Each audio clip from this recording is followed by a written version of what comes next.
அனைவருக்கும் வணக்கம்.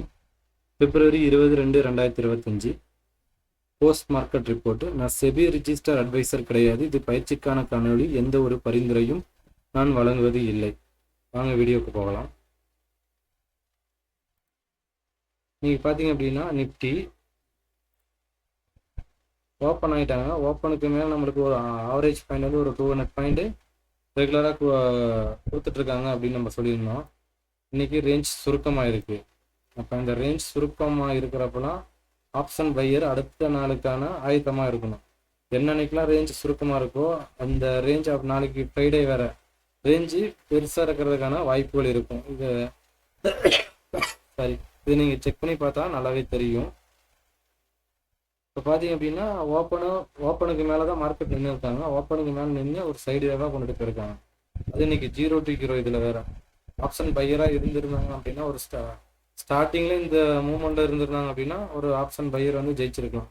இந்த மூமெண்டெல்லாம் மாட்டியிருந்தாங்க அப்படின்னா இன்னைக்கு ப்ராபபிலிட்டி சான்ஸ் வந்து மணியை லூஸ் பண்ணுறதுக்கான வாய்ப்புகள் அமைஞ்சிருக்கும். அதுக்கு நம்ம ட்ரேடே பண்ணாமல் ஒதுங்கி நிற்கிறது பெஸ்ட்டாக இருக்கும். ஏன்னா இந்த மாதிரிலாம் நடக்க போகிறது வந்து நம்மளுடைய பிபி நம்மளுடைய கால்குலேஷனில் தெரியும். ப்ளஸ்ஸு அந்த டேபிள் நம்ம சொல்லியிருக்கோம். இந்த என்எஸ்சி டேபிள் வந்து ரொம்ப வாட்ச் பண்ணிக்கிட்டே இருங்க. அப்படியே ½ வரைக்கும் நீங்கள் ஸ்க்ரீன்ஷாட் எடுத்து இதில் வந்து எந்த மாதிரிலாம் இந்த ஐவி அந்த மாதிரி இருந்தால் ஐவி வந்து இங்கே எவ்வளோ கால் சைடு எவ்வளோ இருக்குது, புட் சைடு எவ்வளோ இருக்குன்னு நம்ம செக் பண்ண சொல்லியிருக்கோம். ½ இருக்கு. நெக்ஸ்ட் வந்து பார்த்தீங்க அப்படின்னா இந்த டேபிளில் ½ வரைக்கும் நம்ம ஸ்க்ரீன்ஷாட் எடுத்து இதை வாட்ச் பண்ண சொல்லியிருக்கோம். இன்றைக்கெலாம் சூப்பராக சொல்லிட்டாங்க. 22,900 மேலே மார்க்கெட் போகாது அப்படின்ற மாதிரி காலையிலேயே சொல்லியிருந்தாங்க. அப்போ ஒரு ½ வரைக்கும் நீங்கள் ஒரு டேட்டா எடுத்தீங்க அப்படின்னா இதெல்லாம் அவ்வளோ சப்போர்ட் ரெசிஸ்டன்ஸ் வந்து ரொம்ப இம்பார்ட்டண்டாக இருக்கும். இந்த ஒரு 5 ஸ்ட்ரைக்கில் இது பெரிய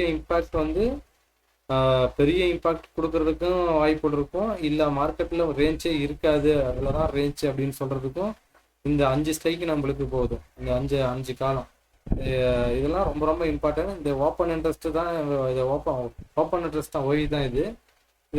இது பார்த்தீங்கன்னா உங்களுக்கு நல்ல ஒரு இதில் வச்சு ஒரு ஸ்ட்ராட்டஜி நீங்கள் பில்டப் பண்ணீங்க அப்படின்னா பெஸ்ட்டாக இருக்கும். நெக்ஸ்ட் பார்த்தீங்க அப்படின்னா பேங்க் நிஃப்டிலாம் ரொம்ப இன்னைக்கு ரொம்ப ரொம்ப கம்மி தான் பாயிண்ட்ஸு. ஒன் டே ரேஞ்ச் வந்து நம்மளுக்கு ஆவரேஜாக 500 பாயிண்ட் சொல்லியிருந்தோம் ஹை டு லோ. இப்போ ஹை டு லோ பார்த்தீங்கன்னா ஒரு 305 பாயிண்ட் தான். ப்ரீமியம்லாம் அந்த அளவுக்கு இல்லை. எல்லா சைடுமே கால் சைடுமே டிகே பண்ணாங்க, புட் சைடுமே ப்ரீமியத்தை டிகே பண்ணிட்டாங்க. ஸோ இந்த மாதிரி டைம்லாம் ஆப்ஷன் பையர் ஒதுங்கி நிற்கிறது பெஸ்ட்டு. இன்னைக்கு இல்லை அப்படின்னா நாளைக்கு ஆப்பர்ச்சுனிட்டி இருக்கிறப்ப யூட்டிலைஸ் பண்ணிக்கலாம். இன்றைக்கி நம்ம எடுக்கணும், இல்லை ஒரு 10-20 பாயிண்ட்டுக்கு நீங்கள் ஆசைப்பட்டீங்க அப்படின்னா கேபிட்டலில் இழக்கிறதுக்கான வாய்ப்புகள் அதிகமாக இருக்கும். அதனால் உங்களுக்குன்னு ஒரு ஸ்ட்ராட்டஜி வச்சிங்க. இந்த இடத்துக்கு வரப்போ தான் நான் பை பண்ணுவேன், இந்த இடத்துக்கு வந்தப்போ தான் செல் பண்ணுவேன். அந்த மாதிரி சப்போர்ட் ரெசிஸ்டன்ஸ் வந்தால் தான் எனக்கு பையிங் செல்லிங். அந்த மாதிரி நீங்கள் ஸ்டடியாக இருந்தீங்க அப்படின்னா பெஸ்ட்டாக இருக்கும். இந்த சப்போர்ட் ரெசிஸ்டன்ஸ்லாம் பாருங்கள், மேலேருந்து கீழே வந்தாங்க ஓப்பனுக்கு கீழே. ஆனால் நம்மளுக்கு S1ல் சப்போர்ட் எடுத்துகிட்டு அங்கேருந்து ரிட்டர்ன் ஆகிட்டாங்க. ப்ளஸ் ஓப்பன்லேயே வச்சு கரைச்சிட்டாங்க. அப்போ இந்த இடம்லாம் எந்த அளவுக்கு இம்பேக்ட் பண்ணுதுன்னு பாருங்கள். ஏன்னா இந்த சப்போர்ட் ரெசிஸ்டன்ஸ் வந்து மார்க்கெட்டுக்கு ரொம்ப ரொம்ப இம்பார்ட்டன்ட். நெக்ஸ்ட் வந்து பார்த்தீங்க அப்படின்னா நம்மளுக்கு சென்செக்ஸும் சேம். இன்னைக்கு இவங்களும் ஒரு 331 பாயிண்ட் தான் கொடுத்துருந்தாங்க.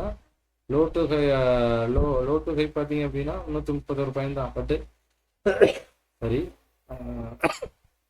ஒரு சைடுவே தான் மார்க்கெட்டு போயிருக்கு. அப்போ இந்த மாதிரி சைடுவே போகிறப்ப நாளைக்கு எந்த மாதிரி ரியாக்ஷன் இருக்கும் அப்படின்னு நம்ம பார்க்கணும். ஏன்னா இந்த மாதிரிலாம் சைடுவே கொடுத்துட்டாங்க அப்படின்னா மார்க்கெட்டு அடுத்த நாள் ஒரு எக்ஸ்பெண்ட் ஆகிறதுக்கான வாய்ப்புகள், ப்ராபபிலிட்டி ஆஃப் சான்ஸ் வந்து அதிகமாக இருக்கும்.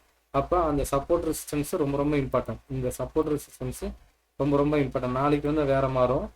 நம்ம காலையில் ப்ரீ மார்க்கெட் ரிப்போர்ட்டில் போடுவோம். அப்போ இந்த ஏரியாக்கெலாம் வந்துட்டு எந்த மாதிரி ரியாக்ட் ஆகுதுன்னு பாருங்கள்.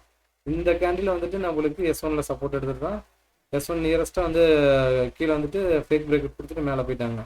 அப்படி சைடுவே போயிருக்காங்க. அப்போ இந்த சப்போர்ட் ரெசிஸ்டன்ஸு ரொம்ப ரொம்ப இம்பார்ட்டன்ட். ஒன் டே ரேஞ்ச் ரொம்ப ரொம்ப இம்பார்ட்டன்ட். ஓகேங்களா? இதெல்லாம் வாட்ச் பண்ணுங்கள். அந்த டேபிள் பிஎஸ்சி டேபிள், என்எஸ்சி டேபிள்லாம் ஓப்பன் இன்ட்ரெஸ்ட்டு மெயினாக இம்பார்ட்டன்ட்.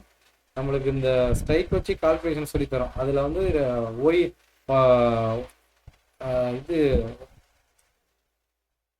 ஓடிஎம் ஸ்டேக்கே சப்போர்ட்டே பண்ணலாம். ஓடிஎம்ல எதிர்பார்ப்புகள் இருந்தால் மட்டும்தான் மார்க்கெட்டால் மூவ் பண்ண முடியும். இல்லை அப்படின்னா மார்க்கெட்டால் மூவ் பண்ணவே முடியாது.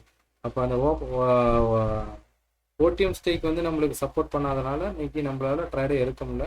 அதை வெளியவே போயாச்சு, இன்னைக்கு வெளியில போயிடணும். அந்த அளவுக்கு மூவ்மெண்ட் இல்லாதப்ப நம்ம மார்க்கெட் விட்டு வெளியே போய் வேற வேலையை பார்க்கறது தான் பெஸ்ட்டாக இருக்கும். ஓகேங்களா? இன்னைக்கான திருக்குறள் பார்ப்போம்.